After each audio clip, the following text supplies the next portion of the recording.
नमस्कार, आप देखना शुरू कर चुके हैं 99 न्यूज़। मैं मंजीत जमशेदपुर से। आज हमारे साथ जमशेदपुर के पूर्वी के विधायक सरयू राय सर मौजूद हैं और जो राजनीतिक के रूप में चाणक्य कहे जाने वाले, जो कलम के ताकत से लड़ने वाले जो पूर्वी के विधायक सरयू राय सर हमारे साथ मौजूद हैं। आज एक जो मामला सामने आया है पूर्व में, किस तरह से मैनहट्ट जो नियुक्तियां घोटाला को लेकर जो सर का सामने कुछ बातें आई थी और उन पर काफ़ी दिन से चर्चाएं चल रही थी, जिसको लेकर देख रहे हैं कि सिंगापुर प्राइवेट लिमिटेड की एक कंपनी है जो कि पूर्वी के विधायक सरयू राय सर के पास द्वारा एक कंप्लेंट दर्ज कराया गया है और सिविल कोर्ट में उन कंपनी के द्वारा, और 100 करोड़ की मानहानि का मामला सामने आया है। सीधे कंपनी का आरोप है कि जो पूर्वी के विधायक हैं उनके द्वारा एक छवि बिगाड़ने की कोशिश किया जा रहा है, जिसको लेकर अब हम सीधे तौर पर जुड़ते हैं। हमारे साथ जो हैं सर मौजूद हैं, इनसे बात करते हैं क्या कुछ मामला है। सर, बातचीत के लिए स्वागत है। जब ये नया राज्य बना तो झारखंड राज्य की राजधानी रांची में कम से कम जलमल निकासी के लिए सीवरेज ड्रेनेज सिस्टम बने। हाईकोर्ट ने आदेश दिया। स्वर्गीय बच्चा सिंह जी उस समय नगर विकास मंत्री थे, तो उन्होंने ORG नाम के एक संस्था को इसके लिए निविदा के आधार पर चयन किया। 2005 में जब उनकी सरकार ख़त्म हो गई और नहीं रहे मंत्री, नए मंत्री आए, रघुवर दास जी नगर विकास मंत्री बने, वित्त मंत्री भी थे। तो उन्होंने पहले बच्चा सिंह जी के द्वारा दिया गया आदेश को रद्द कर दिया और कहा कि नए सिरे से हम बहाल करेंगे। उसी में मैनहट्ट नाम की सिंगापुर की कंपनी बहाल हुई। मैं विधानसभा की एक समिति का अध्यक्ष था, सभापति था। तो विधानसभा में प्रदीप बलमुचू ने मामला उठाया कि इसमें बहुत गड़बड़ झाला हुआ है कंपनी को बहाल करने में। तो आदरणीय इंदर सिंह नामधारी जी विधानसभा के अध्यक्ष थे। 2 दिन तक बहस चली, विधानसभा बंद रही। उन्होंने एक कमेटी बना दी, मेरी एक अशोक भगत जी की अध्यक्षता में। उन्होंने जांच करके एक कमेटी का रिपोर्ट दिया। वो कमेटी की रिपोर्ट मेरे कमेटी के सामने आई कि इसका क्रियान्वयन कैसे हो रहा है। तो मैंने देखा कि बहुत सारी गड़बड़ियां हैं जिस पर कमेटी ने विचार ही नहीं किया है।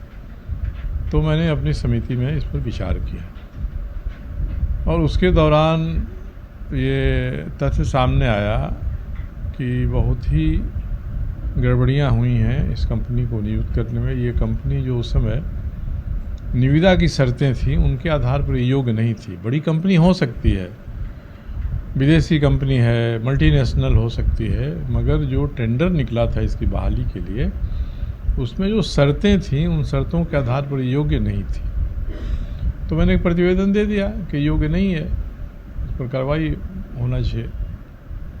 मामला इतना ही है। तो उसके बाद लंबे समय तक ये फिर कैबिनेट में गया। कैबिनेट ने 2 बार 3 बार इसको कहा कि नहीं, इसको ऑर्डर दिया जाए। फिर राष्ट्रपति शासन लगा, उसमें जांच हुई। जांच में टेक्निकल विजिलेंस सेल के चीफ इंजीनियर ने ये बजाबता एक एक चीज़ का विस्तार से वर्णन करते हुए दिया कि ये योग्य नहीं है, तकनीकी रूप से भी योग्य नहीं है। तो मैंने इस मामले को उठाया था कि जब हाईकोर्ट में कुछ लोग गए, 2 बार लोग गए केस करने के लिए, और हाईकोर्ट ने कहा कि आप जाइए विजिलेंस कमिश्नर के यहाँ, अगर मामले में सच्चाई हुई तो जांच करेंगे। 2 बार लोग गए विजिलेंस कमिश्नर के यहाँ, विजिलेंस कमिश्नर ने कोई जांच ही नहीं किया। राष्ट्रपति शासन लगा एक बार, तो उसमें विजिलेंस कमिश्नर ने इसकी जांच के लिए लिख दिया टेक्निकल सेल को। टेक्निकल सेल ने पाया कि पूरी की पूरी ही गड़बड़ी इसमें है। सर, अभी जो ये 100 करोड़ का मानहानि का मामला आ रहा है उसको लेकर अब ये मामला चलता था, बहुत दिन तक चला। तो एक हाईकोर्ट में मैंने कंप्लेंट फाइल किया, केस फाइल किया कि भाई मुख्यमंत्री का आदेश था कि विजिलेंस इसकी जांच करे, फिर भी इसकी जांच नहीं हुई है। कोर्ट जांच नहीं हुई है मतलब जांच, प्राथमिक जांच हो गई है और जांच में सारे अभियुक्तों का नाम दिया हुआ है, 13 अभियुक्त हैं, उनका नाम दिया हुआ है, तो इन पर कार्रवाई होनी चाहिए। अब हाईकोर्ट में जब मैंने पिटीशन फाइल किया तो पीछे पीछे उस पिटीशन में हस्तक्षेप याचिका मैनहट्ट ने भी फाइल किया।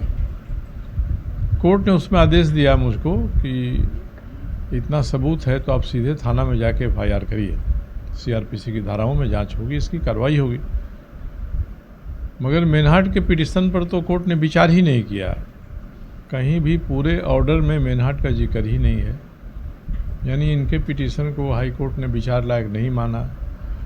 अब आदेश था हाई कोर्ट का, तो मैंने जाकर रांची के डोरांडा थाना में हमने FIR कर दिया।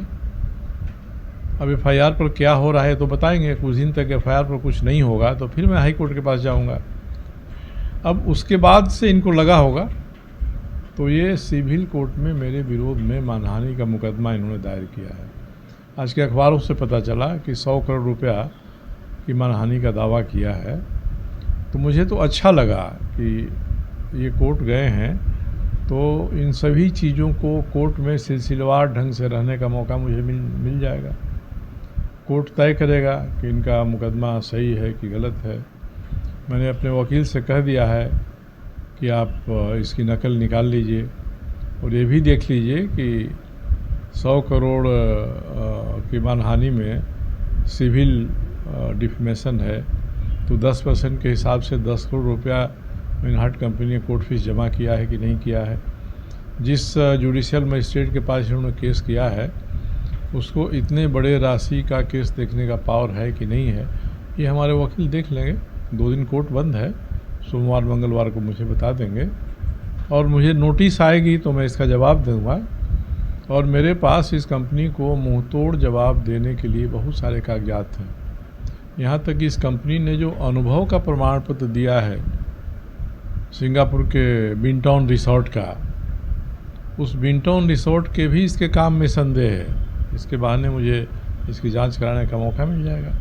बिनटाउन एक रिसोर्ट है, जैसे आप ये घर बना रहे हैं, इस घर में कोई दीवार उठाने का काम कर रहा है, कोई बिजली का काम कर रहा है, हाँ, कोई प्लम्बर का काम कर रहा है, उसमें इसने क्या काम किया है तो पूरा जो अपने एक्सपीरियंस में दे दिया है कि पूरा करने का हमको अनुभव है।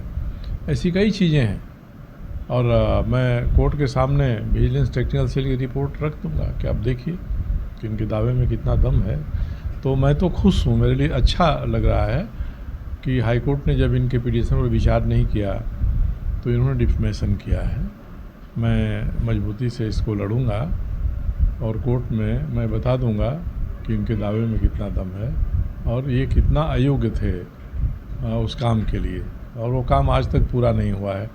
आज तक रांची का सीवरेज ड्रेनेज के कारण से लोग परेशान हैं। वो तो एक अलग मामला है क्योंकि उसके लिए ठेकेदार बहाल करने का पावर भी इनको ही था।